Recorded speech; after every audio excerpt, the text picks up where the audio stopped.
한번 제가 이제 기도하고 시작을 했으면 좋겠습니다. 우리 함께 기도하겠습니다.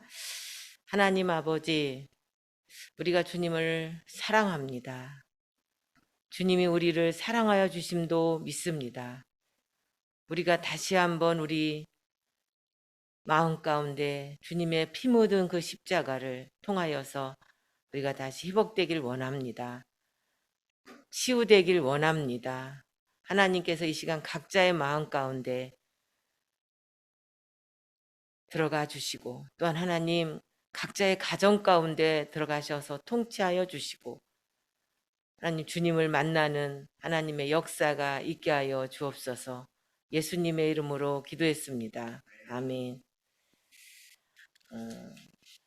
제가 이 제목을 이렇게 정하면서 이거는 참 오래전에도 하나님이 이런 마음을 주셨어요. 그래서 계속 하나님하고한테 질문을 하다가 오늘 이제 사순절도 시작이 됐고 사순절 우리가 묵상도 하고 있고 그러니까 말씀을 이제 본문을 정하게 됐어요. 사순절 묵상을 하면서 강력하게 하나님이 주시는 메시지였습니다. 이 메시지가. 그리고 강력한 또한 회개 은혜도 저한테 주셨고, 그동안 우리를 위해서 예수님이 십자가에 못 박히셨을 때 그 고통이 얼마나 컸을까? 저는 이것이 묵상이 됐어요. 그 고통이 얼마나 컸을까? 그 아픔이 얼마나 컸을까? 그게 묵상이 됐습니다. 매일 십자가를 바라보고 예수님을 우리가 바라본다고 하지만, 우리가 말씀을 읽고 또 기도를 한다고 하지만, 예수님의 그 십자가, 예수님이 십자가에 못 박히셨을 때의 그 고통이 얼마나 큰지 우리는 잊고 살고 있는지도 모릅니다. 작은 가시가 우리 손끝에만 스쳐가도 우리는 아프다고 난리 아우성입니다.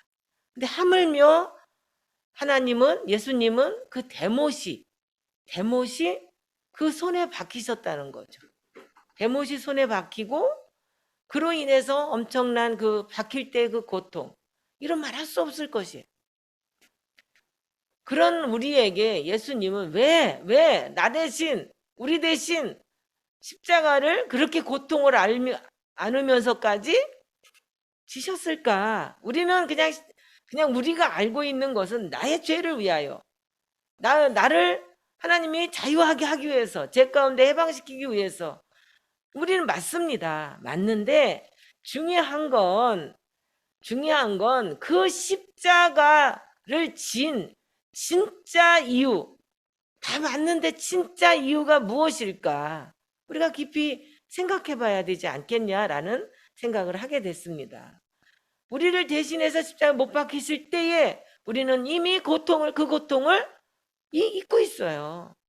잊고 있어요. 고난주간, 우리 사순절, 또 좀 있으면 고난주간, 좀 부활주일, 이런 게 이렇게 갈 거예요. 근데 예수님께서 그죠, 부활주일에 왜 부활을 하셨을까? 왜 고통을, 그 전에 고난을 받으셨을까? 고난을 받고 나서 왜 못 박히셨을까?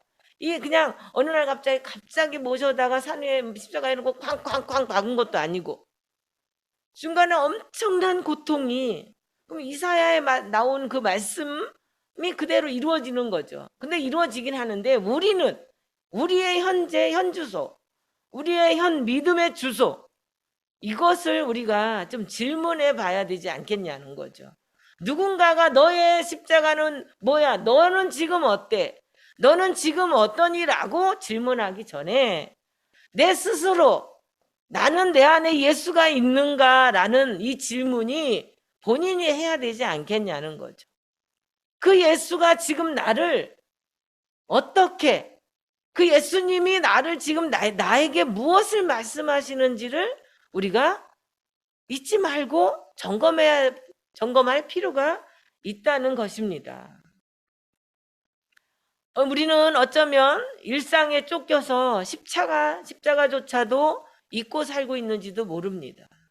어쩌다 십자가 앞에 나오면 와, 거룩한, 그러니까 은혜는 있는 거예요. 예수님을 믿으니까. 은혜는 있는 거야. 은혜는 있는데 그게 그 순간이냐.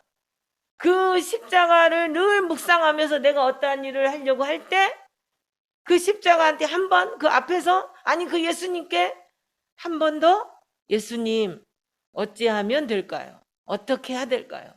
이런 질문을 해보고 있느냐. 본간 성도님 여러분들이 질문하고 그죠? 대답을 들어야 되는 거죠. 그게 기도요. 그게 기도가 안 되면 말씀이라도 읽어야 되고 말씀 다 안 되면 찬송이라도 해야 되고 안 되면 그냥 무릎 꿇고 주여 소리만 해도 예수님은 왜 그러니?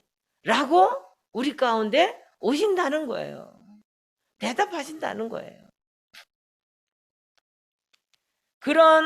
우리는 그런 예수님의 말씀인 피 묻은 복음을 읽고 듣고 기도하면서 십자가 뒤에 있는 내가 져야 되는 십자가, 그 십자가를 생각해 봐야 될 것입니다. 그냥 십자가 예수님만 못 박히신 것으로 끝나는 것이 아니라 왜 나를 위해서 십자가에 박혀 죽어주셨을까? 단순하게 생각할 게 아니라 나를 위해 십자가를 지어주신 그 이유를 우리가 알 필요가 있다라는 거죠. 우리는 예수님의 피 묻은 그 십자가의 고통을 겪지 않게 하옵소서 이런 기도를 할지도 몰라요. 하나님 고난만 조금 와도 힘든 일만 조금 와도 어떻게 나한테 이런 고난을 주십니까? 어떻게 나한테 이렇게 힘든 일을 주십니까? 예수 믿으면 축복이라고 그랬는데 이게 무엇입니까? 라고 이런 기도는 여러분 한 번 정도는 다 했을지도 몰라요. 그런데 예수님께 이 고난을 통해서 이 어려움을 통해서 예수님이 나에게 말씀하시는 것은 무엇일까요? 어떤 부분을 말씀하시고자 하시나요? 하나님 앞에 이렇게 무릎 꿇고 나아간다면 하나님이 고난을 줘도 거저주지 않고 힘듦을 줘도 거저주지 않고 그 속을 통해서 그 고난과 아픔을 통해서도 하나님은 우리에게 말씀하신다는 거죠. 그 소리를 우리가 들으려면 어떻게 해야 됩니까? 예수 그리스도의 그 피 묻은 십자가의 그 뒤에 나의 십자가도 우리가 바라볼 수 있어야 되는 거예요. 나의 십자가는 무엇인가라고 생각해 볼 필요도 있는 거죠. 오늘 본문에서 우리에게 강력하게 이런 말씀을 주십니다. 누구든지 나를 따라오려거든. 그죠? 누구든지 나를 따라오려거든. 여러분 예수님 왜 믿으십니까? 그냥 축복받으려고 믿으십니까? 아니죠. 예수님의 그 길을 우리도 따라가겠다. 예수님의 그 십자가의 길에 우리도 서겠다. 우리가 실제적으로 나한테 못 박는다 그리고 여기서 실제적으로 꽝꽝꽝 한다고 한다면 아마 십자가 그 예수님 뒤를 따라갈 사람 하나도 없을 거예요. 근데 이미 지어주신 그 예수님, 이미 나를 위해서 십자가에 못 박혀주신 그 예수님, 그 고통을 이미 예수님은 다 가져가셨어. 근데 내가 여기다 손을 못 박는다면 못 갈걸요? 그러나 지금은 그건 아니지 않습니까? 예수님은 나를 따라오려거든 자기를 부인하라 이렇게 말씀하고 있어요. 자기를 부인하고 자기 십자가를 지고 따라와라 그렇잖아요. 자기를 부인하고 여기서 자기를 부인한다는 것은 제가 신학적인 의미로 찾아보지는 않았어요. 그러나 단순하게 그냥 나 자신에게만 적용해 봤어요. 나 자신에게만. 내가 나를 부인한다는 거 결국은 내가 죽어야 되는 거죠. 내 생각도 내 마음도 내가 하려고 하는 모든 것도 다 내려놓고 주님 그러니까 내려놓고 어떻게 해야 돼요? 물어봐야죠. 주님 어떻게 하면 되겠습니까? 라고 질문을 하거나 아니면 조용히 주님이 말씀하실 그때까지 우리는 기다려야 할 필요가 있다라는 거예요. 그렇기에 우리가 예수님의 그 피 묻은 십자가 뒤에 내가 져야 될 그 십자가를, 그 십자가가 무엇인지를 우리는 발견할 수 있어야 된다는 것입니다. 사회가 급격하게 변화하면서 우리는 생존 경쟁을 의식하고 살아가고 있어요. 굉장히 바쁘죠. 굉장히 뭐라 그러면 되게 바빠요. 되게 바빠요. 시간이 없어요. 이 소리는 참 많이 해요. 그리고 그 다음에 많이 하는 게 뭐예요? 돈에 관심이 너무 많아요. 돈의 노예가 돼서 허덕이는 사람들. 저도 어떨 때 매출이 잘 안 되면 걱정해요. 매출이 안 되면. 근데 하나님께서 항상 저에게 주시는 건 걱정하지 마라. 언제 네가 했냐? 다 내가 했지. 이런 말씀을 하세요. 저는 걱정이 되니까 이 예배당에 와서 걱정된다고 얘기를 하는 거예요. 이번 달에는 좀 부족하네요. 하나님 얼마 있으셔야 되는지 알죠? 저희 진짜 이렇게 기도해요. 우리 얼마 있으셔야 되는지 알죠? 근데 지금 현재까지는 좀 걱정이 됩니다. 그렇게 기도하고 나면 언제 사라졌는지 내 안에 이 걱정이 사라지는 것을 느껴요. 이제껏 네가 했니? 내가 했지? 그러니까 이제껏 내가 너와 함께함이라, 이 말씀이 저를 여기까지 이끌고 갔거든요. 내가 너와 함께함이라. 요셉도 그랬고, 그렇게 함께 했을 때 국무총리가 됐고, 억울한 일이 그렇게 많아도, 저도 억울한 일이 그렇게 많지만 그거에 대해서 하나님 앞에 그냥 있는 그대로 고자질한다는 거죠.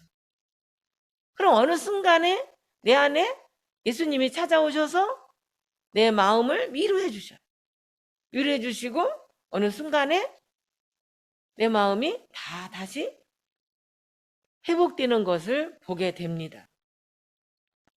사람들이요, 제가 이제 내담자들을 만나잖아요. 와서 다 하는 게 비트코인 안 하는 사람이 없고 주식 안 하는 사람이 없고 오직 돈의 노예가 되다 보니 그런 생각을 막 하는 거야.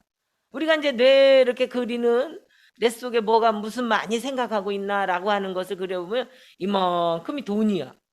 예. 그 다음에 나, 자식 이렇게 돼 있어요. 야, 그래서 이 돈을 왜 그렇게 많이 벌고 싶으신가요? 이렇게 질문해요. 자기는 40대면은 모든 것을 놓고 편하게 살고 싶대. 예. 누구는 안 살고 싶어? 누구는 안 살고 싶어요? 다 그런 마음을 가지고 있지. 그러나 여러분, 우리는, 사람들의 마음은 뇌에 돈과 집과 직장과 이런 것들이 가득 차 있다면 우리 마음의 이 머리에는 우리는 무엇가 우선순위가 되어 있을까요? 어떤 부분이? 어떤 부분이 우선순위가 되어 있을까요? 예수님의 우선순위로 되어 있고, 피 묻은 복음이 우선순위로 되어 있고, 피 묻은 십자가 그 우선순위가 되어 있다면, 그 예수님의 말씀이 우선순위가 되어 있다고 한다면, 여러분, 여러분 예수님 사람 맞습니다. 자기를 부인하고 예수님을 따라가는 거 맞습니다. 근데 우리한테, 그러니까 자신한테 솔직해야 되는 거죠. 사람들한테는 권사님, 집사님, 기도 많이 하고 있어요. 진짜 기도 하나 몰라. 진짜 기도 하나 몰라. 우리는 어쩌면 말을 너무 쉽게 말을 하고 그것은 자신한테 적용을 하지 아니하고, 너무 우리는 그렇게 살고 있는지도 모릅니다. 세상에서 생존 문제에 모든 것을 걸고 산다면 예수님 앞에 섰을 때 우리는 뭐라 말할 수 있을까요? 아마 말할 기회조차도 얻지 못할 수도 있습니다. 말할 기회조차도 없어요. 예수님이 묻겠습니까? 예수님 곁에나 가야 물을 수 있죠. 근데 예수님 곁에도 못 가고 이미 부자처럼 저기 음부에 갔다 있다면 뭐 만날 수도 없는 거죠. 다시 정신을 차리고 우리는 어떻게 해야 됩니까? 예수 그리스도, 나를 위해서 십자가에 못 박혀 주신 그 십자가 뒤에 있는, 그죠? 뒤에 있는 나를, 십자가를 따라가려면 나를 부인하고 내가 지고 가야 할 십자가는 무엇인지 깊이 묵상해야 된다라는 거예요. 저도 예수님을 인격적으로 만나기 전에 저의 십자가는 그냥 시아버지고 그냥 가정복음이고 남편이었어요. 나의 십자가는. 아, 나를 선교사로 그렇게 그 가정에 집어넣어 줬구나. 그것 또한 직면하기가 쉽지 않았어요. 그런데 지금은 예수님을 정말로 우리가 그 십자가를 생각하고 더 나아가야 될 어떤 사명을 발견을 할 때 하나님은 저에게 다른 십자가를 말씀하고 있어요. 이미 그거를 통해서 이미 가정의 그런 십자가를 통해서 리모델링을 시켜주셨어요. 저에게 영적인 리모델링을 시켜주셔서 이제 다른 사람도 품을 수 있는 그게 청소년이었어요. 그게 청소년이고 사역이었어요. 그러다 보니까 이제 청소년에 하나님이 사명을 주고 그렇게 하다 보니까 이제 올해가 진짜 만 18년이 됐더라고요. 만 18년이 됐어요. 근데 청소년 사역을 하면 할수록 마치 늪에 빠져 있는 것 같은 거예요. 왜? 미로 같은 거예요. 도대체 길이 안 나와. 어느 방향으로 가야 될지 모르겠어. 어떻게 해야 될지 모르겠어. 늘 변수가 있으니까. 아이들이 늘 변수가 있고 행동도 변수가 있고 어떻게 해야 될지 모르겠는 거예요. 지금 그때 18년 전과 지금을 보면 너무 달라요. 너무 달라도 일단 사회도 다르고 문화도 다르고 아이들도 다르고 생각하는 것도 다르고 그래서 새로운 방향 전환 같은 청소년 사역이라고 해도 새로운 방향 전환이 필요하겠구나. 이런 생각이 들어서 또 하나님 앞에 와서 깊이 여기 와서 이 자리에 앉아가지고 기도합니다. 근데 제가 그때 뭐라고 기도했는지 아십니까? 주님, 나도 이제 나이가 있어요. 그렇게 기도했어요. 나도 이제 나이가 있어요. 나도 쉬고 싶어요. 예전 같으면 주여 죽기까지 충성하겠습니다. 이렇게 기도했을 텐데 이제는 그렇게 기도가 안 되더라는 거예요. 나도 나이가 있어요. 내 가족과 여행도 다니고 싶어요. 조용히 살고 싶어요. 이게 참 기도인 거예요. 제가 여기 앉아서 하는데.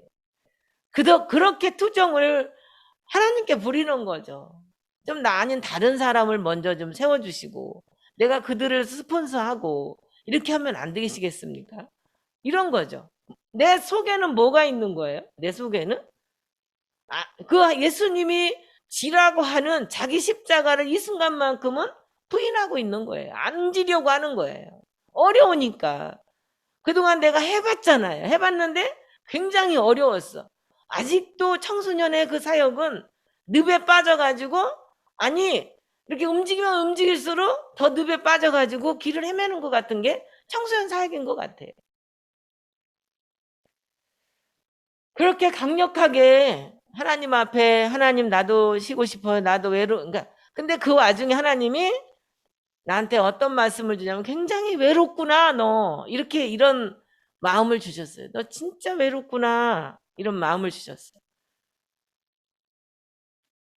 그러면서 하나님이 보여주신 나의 앞에 보여주신 것은 광활한 그 들판에 광활한 그 광야에 외롭게 서 있는 나를 보게 하셨어요.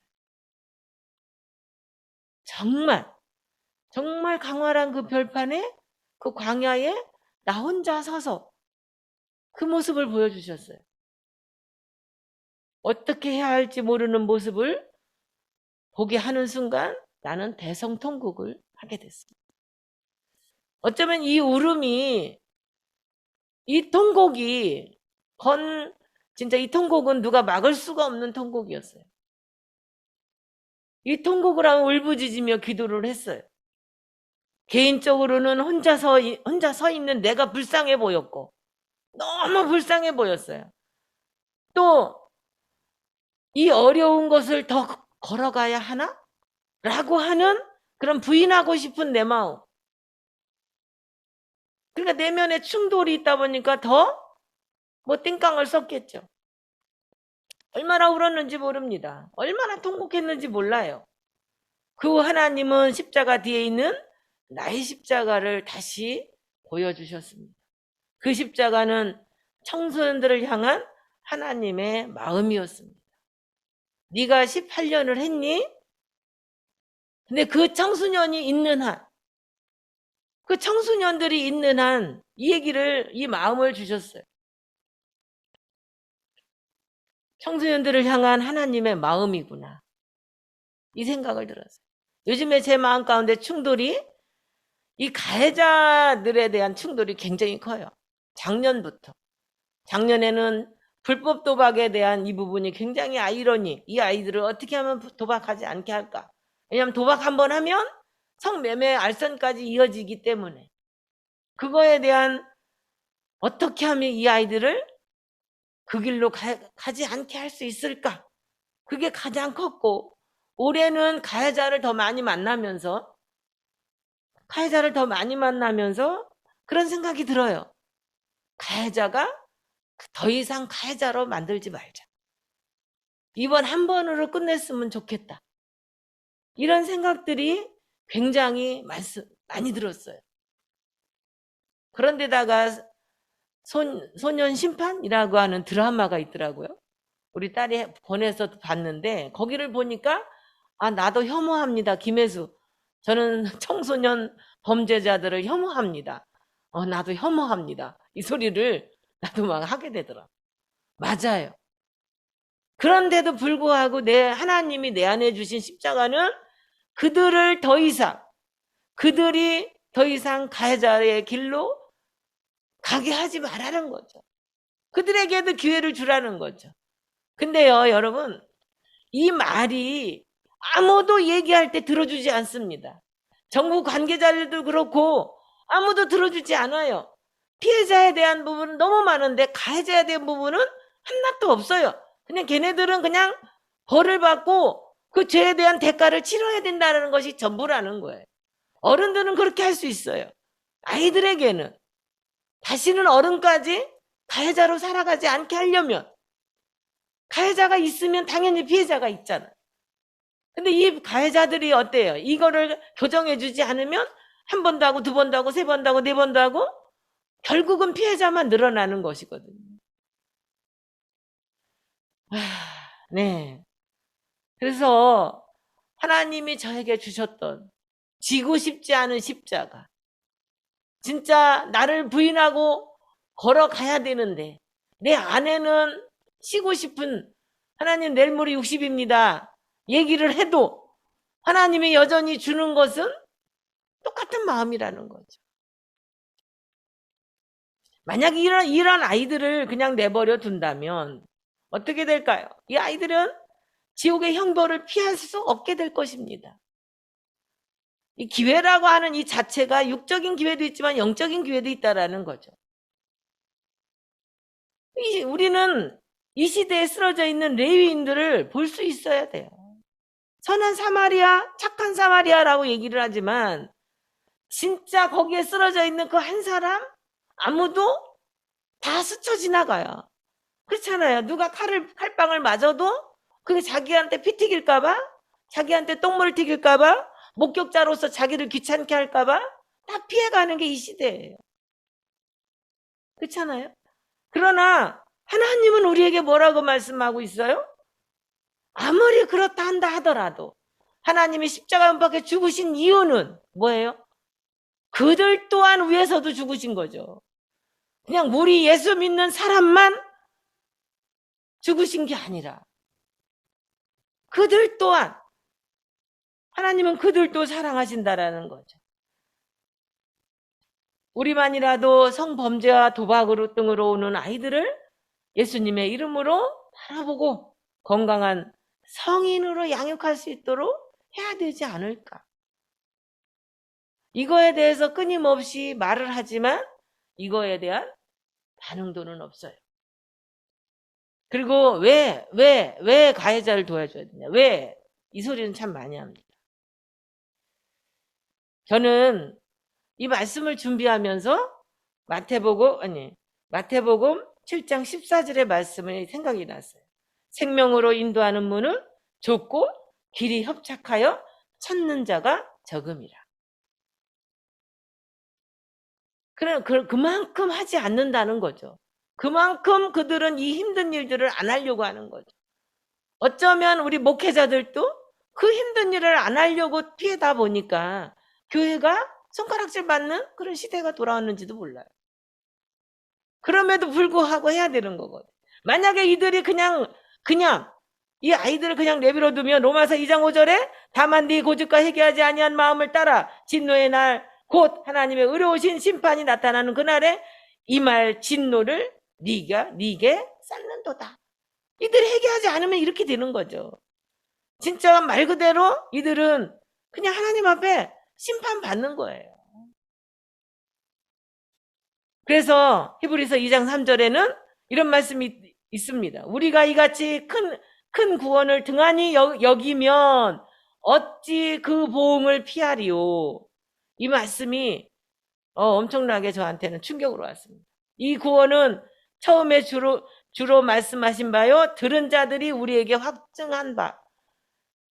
우리가 해야 될 그 십자가가 이거라는 거예요. 하나님이 주신 그것들. 그건 박한나에게만 준 것일까? 하나님은 누구에게나 주죠. 어쩌면 그걸 거부해서 그렇죠.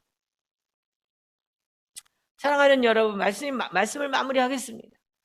자신을 부인한다는 것은 결국은 내 뜻대로 하지 않는 거예요. 내 마음대로 하지 않는 거예요.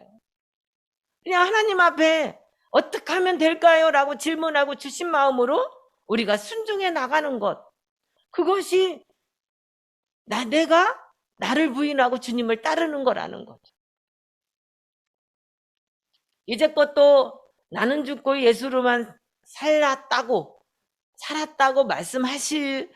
말씀하고 계실 우리 아름다운 사람들, 성도 여러분.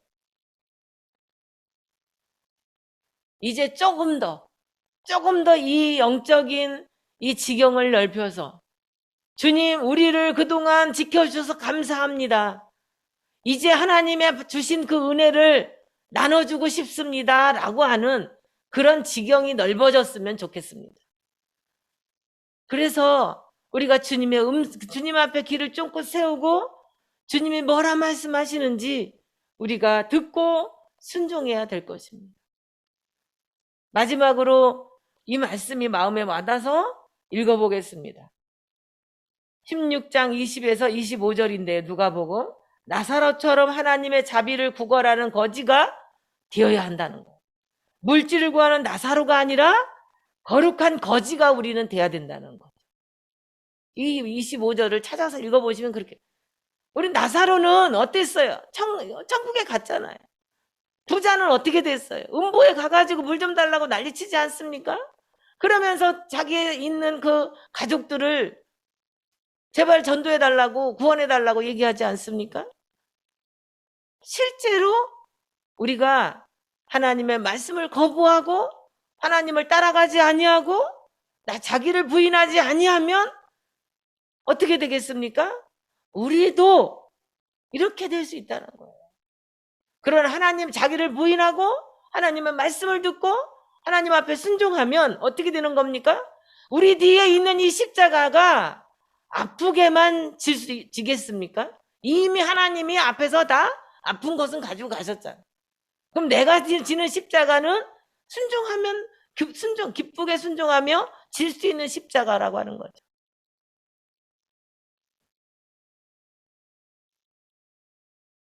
마태복음 5장 3절, 심령이 가난한 자는 복이 있나니 천국이 그들의 것임이요. 할렐루야. 예, 그렇습니다. 자기를 부인한다라는 것은 심령이 가난한 거죠. 오직 예수로 채워져 있는 거죠. 예수로 채워진다는 거죠.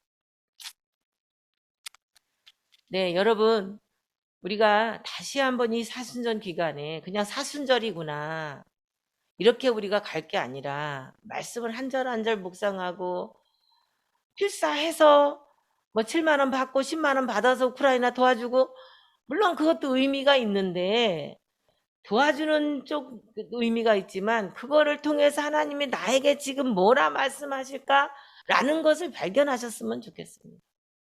우리가 좋은 일도 하고 그렇잖아요. 우선 먼저 그걸 통해서 나를 발견하는 거, 예수 안에서 나의 십자가를 발견하는 거, 그거를 우리가 알아야 될 거라는 거. 그런 우리 아름다운 성도님들 다 되시기를 예수님의 이름으로 축복합니다. 아멘. 우리 워낙 찬양을 부르려고 했는데 찬양 안 부르고 기도만 할게요.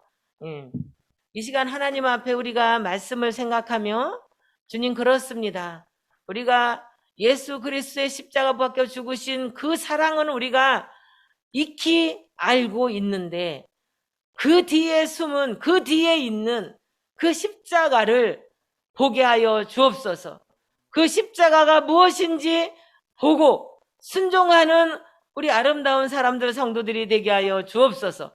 혹시라도 자기를 부인하지 아니하고 주의 길을 따라가지 않았다면 하나님 용서하여 주시고 하나님 다시 이 시간부터 나를 부인하고 예수님만 따라갈 수 있는 우리 모든 아름다운 성도들 다 되게 하여 주옵소서.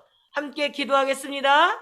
오 하나님 아버지 감사합니다. 하나님께서 오늘 또 우리에게 귀한 말씀을 주셔서 아버지 하나님 주님의 그 말씀의 뜻을 따라 우리가 아버지 하나님 주님 그 피 묻은 십자가의 뒤에 서 있는 하나님 나의 십자가를 한번 생각해 봅니다. 하나님 아버지 하나님께서 우리를 사랑해 주셔서 구원의 길로 인도해 주셨는데 우리는 아버지 하나님 구원의 길로 인도해 주신 그것으로만 충분하다고 아버지 하나님 우리는 말하고 있을지도 모릅니다.